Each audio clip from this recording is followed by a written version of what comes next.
Welcome back to Off to Wonder.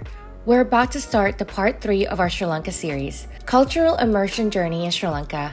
Udah siap guys? Starting off with an interesting fact, sekitar 70% penduduk Sri Lanka memeluk agama Buddha. Tapi di perjalanan kali ini, aku nggak cuma mengenali budaya agama Buddha aja, tapi juga arsitektur yang cantik banget. Dimulai dari Buddhist Temple yang unik banget, Dambulla Cave Temple. Hi guys, Alicia here. Jadi hari ini kita akan memulai our cultural immersion journey in Sri Lanka. Nah, satu hal yang bikin Sri Lanka tuh spesial banget, itu memang karena banyaknya UNESCO World Heritage Site. Jadi ada 8 UNESCO World Heritage Site di Sri Lanka. Dan memang negara ini sangat banyak sekali namanya heritage, culture, as well as a very rich history. So if that is what you're interested in, Sri Lanka is definitely the best place to go. So for our first destination, we are off to wonder the Dambulla Cave Temple. Let's go! That is the ticket price. Oke, jadi untuk sampai ke Dambulla Cave Temple, kita harus naik sekitar 300 anak tangga. Jadi use comfortable shoes. Di sini juga banyak monkeys gitu, so beware of your items. Jangan ada yang gandul-gandul kayak keychain gitu. Takutnya menarik perhatian ya, nanti akan diambil sama monkey-nya. Oke guys, don't mind my hair, okay? Jadi kita udah sampai.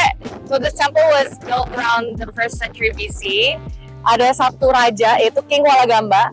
Dia adalah seorang raja dari the ancient city of Anuradhapura. He came here to seek for shelter karena dulu ada enemies dari India yang datang untuk attack Anuradhapura. Di sini tuh memang ada beberapa Buddhist monks, ada sekitar 1000 Buddhist monks yang memang sudah tinggal di dalam gua-gua. Karena dia di sini, dia tinggal dan sebagai offering untuk raja dan juga royal family.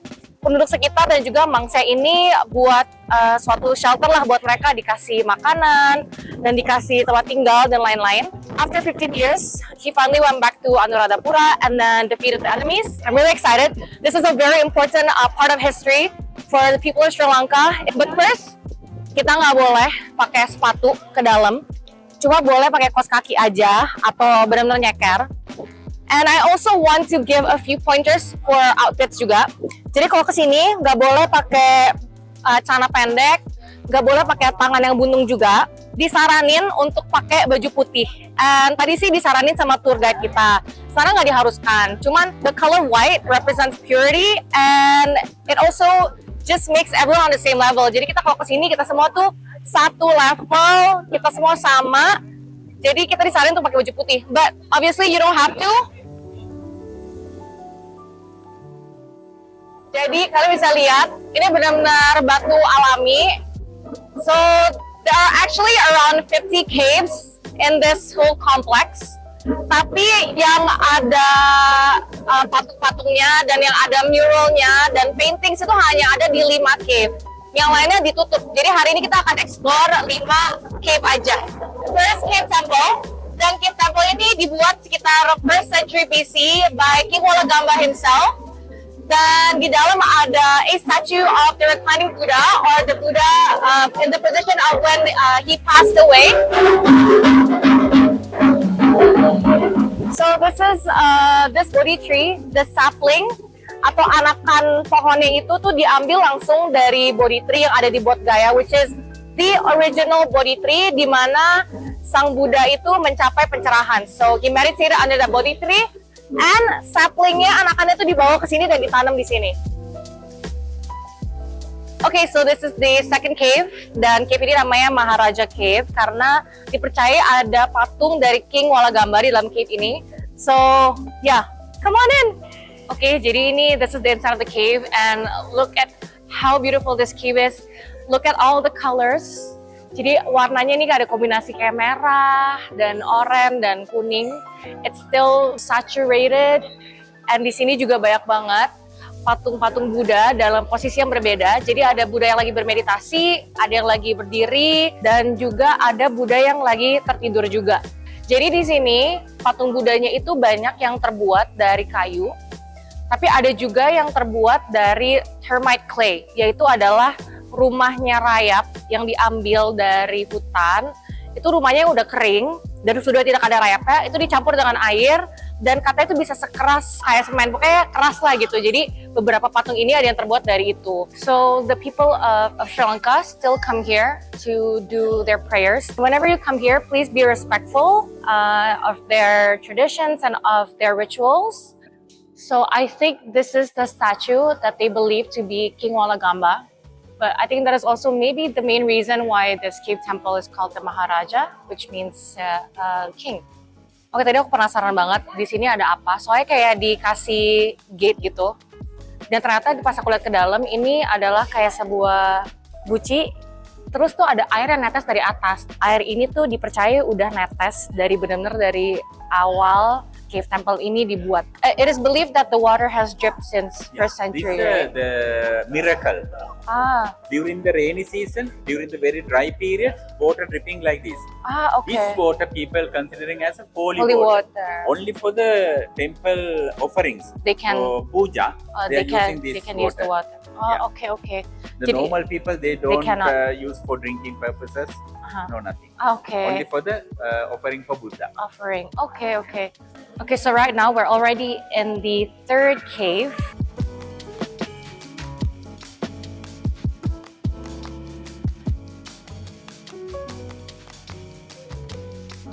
So this is the door to the fourth temple. Oh, oke. Jadi dulu tuh sebenarnya ada perhiasan dari Queen Somawati di dalam sini. Tapi katanya there's like a big hole inside because someone took the jewelry, sadly. So there's a really not so nice story about that statue over there. It is actually newly painted because there was an irresponsible couple that came with professional cameras and sat on the lap of the Buddha, topless, without clothing. And so now they had to repaint the statue and they had to give many restrictions, such as putting in CCTV, and no one is allowed to take pictures with their back against the Buddha. Yeah, so that's very sad. So please come with respect. If you want to come here, please do it respectfully. If not, don't come at all. Okay, we are now entering the last cave temple.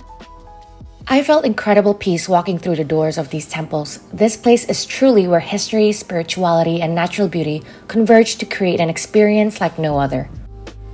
Our next destination is the ancient city of Polonnaruwa, the second capital city of Sri Lanka yang punya banyak banget peninggalan arkeologi dari abad ke-11. When I go to an archaeological site like this, I try my best not to touch anything. Walaupun sebenarnya gak ada pembatasnya ya, soalnya mau bagaimanapun minyak dari tangan kita itu pasti somehow can deteriorate the outer part, and this is very well preserved. So as a sign of respect, it's better not to touch anything. Dan ini tuh katanya tembok dari kastil itu sekitar 2 meter. Katanya tembok 2 meter tuh diperlukan supaya nggak terlalu panas gitu. Dan kalau nggak salah dulu di sini tuh ada 1000 kamar. Gimana caranya bikin 1000 kamar di abad ke-12? Okay, so now I'm walking into one of the smaller rooms, dan ternyata tuh kamar ini tuh dulu dipakai untuk wanita-wanita pendampingnya raja, dan katanya ada sekitar 400 sampai 500 wanita pendamping. Jadi kan bayangin rajanya tuh perlu berapa kamar di dalam castle ini. Oke, jadi ini dulu tuh administrative center atau tempat parlemen dan council. Jadi mereka kalau kayak meeting-meeting penting gitu, rajanya, ministernya, segala macam akan kumpul di sini. Ada lion, di sini ada gajah, masih bagus juga. So ini kayak dari granit juga. It symbolizes power, karena kan yang datang ke sini kan pasti orang-orang yang powerful ya, kayak ministers. Nah di atas tuh ada ukiran-ukiran orang-orang gitu. Itu tuh kayak guardiannya dari gedung ini dan the parliament and the government.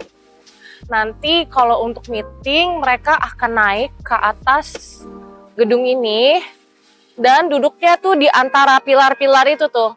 Okay, let's go up these steps. Di bawah juga ada ukiran-ukirannya. Nah, ini ada 2 lion, mirip kayak di tradisi Chinese. Biasanya di depan rumah, depan gedung-gedung penting juga ada 2 guardian yang bentuknya lion. Jadi ini memang influenced by the Chinese traders when they came here through the Silk Road.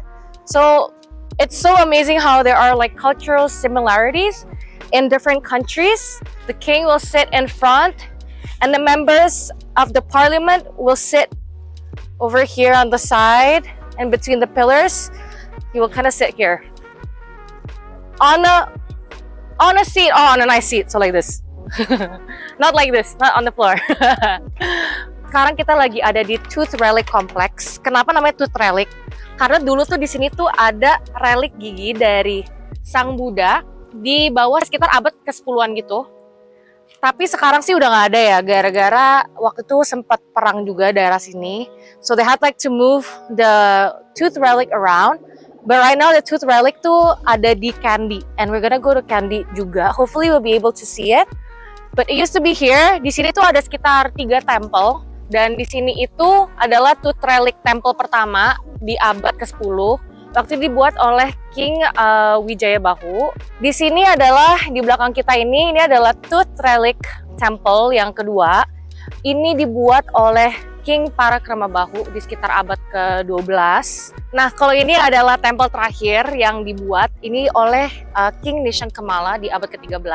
Jadi dulu tuh ini ada dua lantai, dan Tooth Relicnya ada di lantai kedua. Tapi obviously it's not here, it's been moved to Kandy. Jadi kalau untuk viewers yang belum tahu Tooth Relic itu apa, jadi dipercaya menjadi gigi dari Sang Buddha yang mungkin dibawa dari India dan akhirnya dibawa ke Sri Lanka dan akhirnya dipindahkan ke area Polonnaruwa ini. Mereka akan bawa Tooth Relicnya dari temple dan mereka akan hati-hati masukin di stupa di dalam chanting area itu untuk sembayang dan berdoa. Nanti selesai dibalik lagi ke situ. Ini yang dibuat oleh King Parakramabahu. Pertama harus buka sendal dulu. Such an amazingly well-preserved place. A thumbs up for the Sri Lankan Tourism Board. Jadi kayak kita kan dibawa jalan nih naik bus. Terus katanya kita mau lihat large stupa. Jadi aku pikir kayak oh ya udahlah large. Oke. Pas nyampe sini ternyata segede gitu. Literally super duper big. Jadi itu stupa ini yang buat itu adalah istri dari King Parakramabahu di abad ke-12, Queen Somawati. Nah, katanya sih dia buat ini setelah King Parakramabahu tuh meninggal, terus dikremasi, habis itu abunya ditaruh di dalam. Katanya doang, tapi kayak belum tentu juga gitu. Jadi it's like a folklore, and I did not expect it to be this big. Oke, jadi kita di destinasi kelima di Polonnaruwa. This is the Galvihara or the Stone Temple. So people actually come here to like pray. And this was made in the 12th century by King Parakramabahu. 27 meters long. Dan detailnya tuh masih ketara banget. Mungkin gara-gara ini dari granit ya.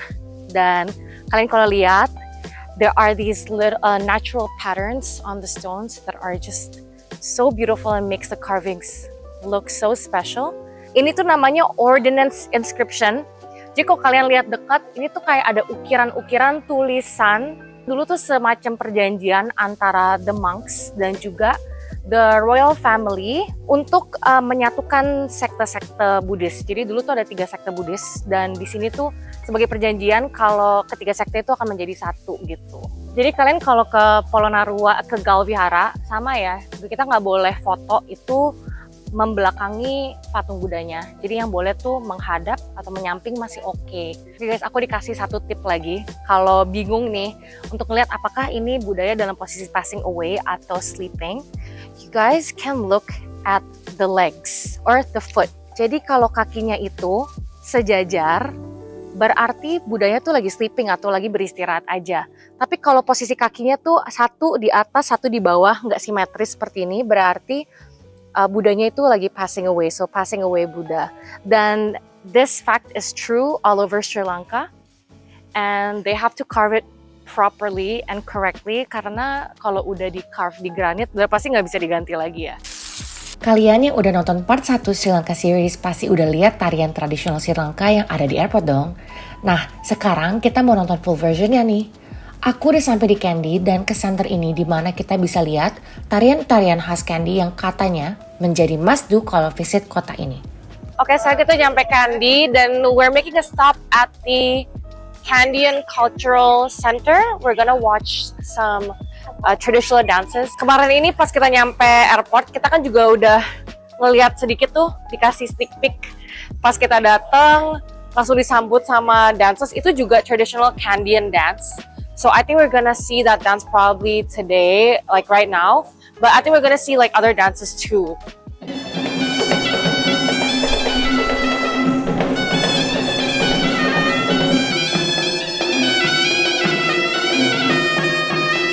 Keren-keren banget kan performance mereka? Setelah aku lihat, banyak banget kesamaan di antara tarian tradisional Sri Lanka dan Indonesia. From the colorful outfits to the variety of dances, it sure does remind me of our diverse culture and how both of our countries plays an important role in preserving our roots. Cultural immersion journey yang kali ini dimulai bahkan sebelum matahari terbit. Tapi aku excited banget. Ini mungkin salah satu alasan aku pingin banget ke Sri Lanka. Next up, the Candy Tooth Temple. Jadi kita sekarang mau masuk ke dalam Temple of Tooth Relic, tapi sebelum kita masuk, di depan sini tuh ada beberapa stall yang jualan bunga untuk offering. Jadi kita sekarang beli satu plate kayak gini itu sekitar 500 rupiah. So don't forget to do that before coming into the temple. Ini Blue Water Lily, this is the Sri Lanka national flower. Jadi kayak ada beberapa opsi di sini. Tapi wangi banget sih. Di dalam temple ini ada gigi taring yang dipercaya sebagai gigi taringnya Sang Buddha. Dari zaman dulu tuh apparently dipercaya kalau whoever has the tooth relic holds the power of the government and decision making. I'm super excited and honored to be able to witness this today. Jadi kita tadi habis lewatin security lumayan ketat ya. Oke, harus lepas sepatu dulu.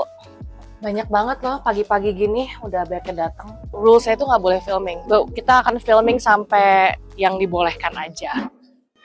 Jadi sekarang kita mau masuk ke dalam pelan-pelan nih, ngantri. Deg-degan ya, nggak tahu kenapa ya. You guys hear the drums? Apparently that signifies that the ceremony is starting. Dan ini kasih tauin orang lain kalau seremoninya udah mulai.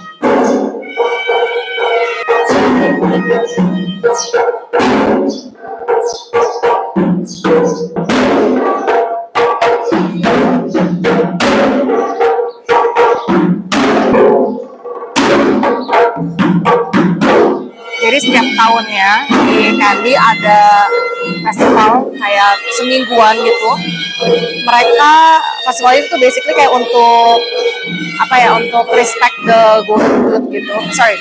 To respect the tooth relic. Tapi yang dibawa keliling kota itu adalah replikanya. Nanti dibawa sama gajah.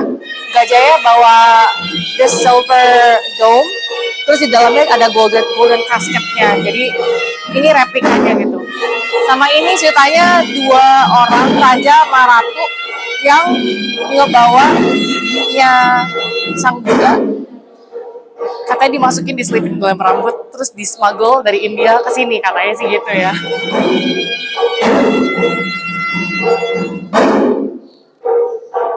Oke, jadi kalau the public guests can also view the casket chamber, tapi dari outside, dari luar. Nah, caranya mereka harus naik ke tangga ini dan ngeliat itu dari atas. Nah, ternyata golden casketnya itu tuh ditaruhnya tuh di lantai 2. Aku kira tuh dari bawah masuknya. Ternyata taruh lantai 2 karena because it's obviously more respectful to put it at the second floor daripada kayak keinjek-injek lah gitu. Jadi everyone has to do it from here. Take a look. Oke, jadi tadi kita habis ngelewatin area itu di depan. Kita boleh ngintip ke dalam. Jadi the public guest boleh ngintip lewat kasih donasi. Habis itu keluar lagi. Dan di sini kita boleh kasih offering flowers. Ini milk rice pakai cashew nut sama raisins. Katanya ini makanan favoritnya Sang Buddha waktu itu. Emang ada sih, ada ceritanya. Jadi ada yang pernah offer Sang Buddha makanan seperti ini. And beliau sangat menyukainya. That's kind of cute, honestly.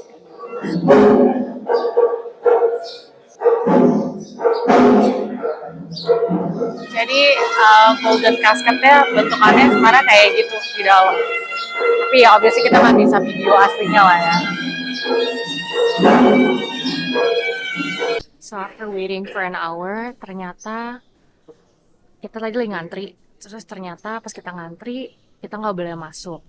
So ternyata there's like a new regulation that if you go inside the room, you have to wear a mask. Dan tadi cuma beberapa dari kita doang yang bawa masker. And there was a change in regulations that we must have missed before coming here. So a note to you guys, kalau memang kalian dapat kesempatan untuk masuk ke dalam, or even just coming to the temple, just bring a mask with you. Nggak usah dipakai, but maybe akan perlu dipakai. Jadi setelah 1 jaman, ini ada prosesi untuk mengunci kembali ruangannya. Dan ada 3 doorman yang kunci pakai kunci silver yang gede-gede gitu. Dan katanya kalau mau kunci harus ada ketiga orang itu, atau dan ngebuka juga. Kuncinya gede-gede banget. It's very big.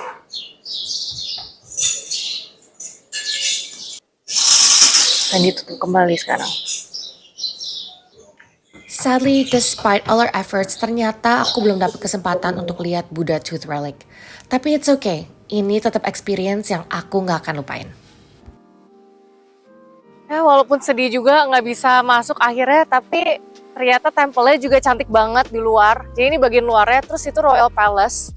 Jadi katanya tuh si palace tuh dibuatnya barengan sama tempelnya, soalnya rajanya punya responsibility gede. Katanya kalau itu tuh reliknya hilang, nggak ada tuh yang namanya raja. Jadi dia deg-degan, dia bikin rumahnya di sebelah.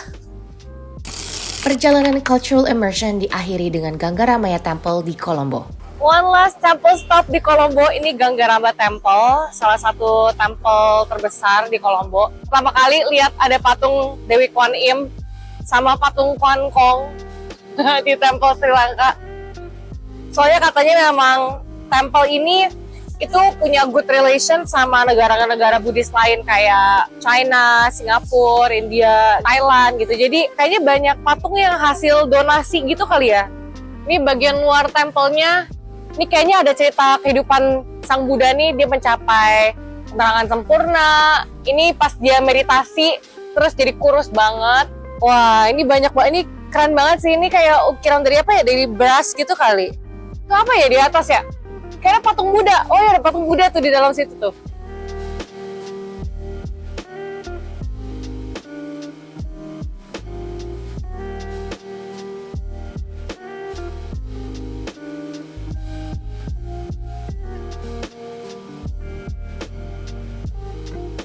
Gimana guys, keren banget kan tempelnya?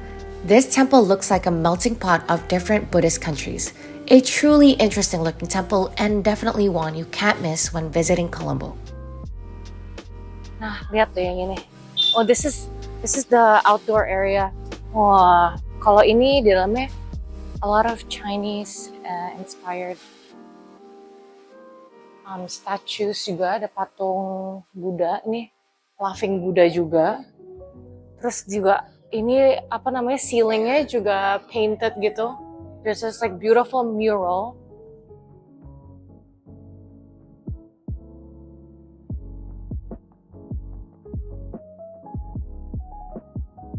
Harus banget sih kalian kesini. Even though you're not a Buddhist, I think coming here is definitely a destination. It's definitely really interesting just looking at all the statues from different parts of the world. And it's all here collected. Just shows how all the different countries itu punya relasi yang kuat gitu kalau tentang agama Buddha gitu. Jadi different countries ternyata mungkin Singapura, India, Indonesia relasinya baik gitu. Aku lihat sini smallest Buddha statue, aku pikir ya oke lah nggak gitu kecil. Ternyata yang ini benar-benar kecil banget. Coba deh lihat deh, bisa nggak kelihatan dari samping? Kecil pol, segede beras itu. Unfortunately, our cultural immersion journey has come to an end. I learned so much throughout this journey and it definitely gave me a new sense of appreciation towards the importance of preserving my own culture. The Sri Lankans definitely know what they're doing. Dan semoga informasi yang aku kasih di video ini bisa juga menjadi inspirasi untuk kalian. Stay tuned for part 4 of the Sri Lanka series. Udah kecium belum ya aroma-aroma enaknya? Thank you for watching. Don't forget to stay curious and keep on wondering.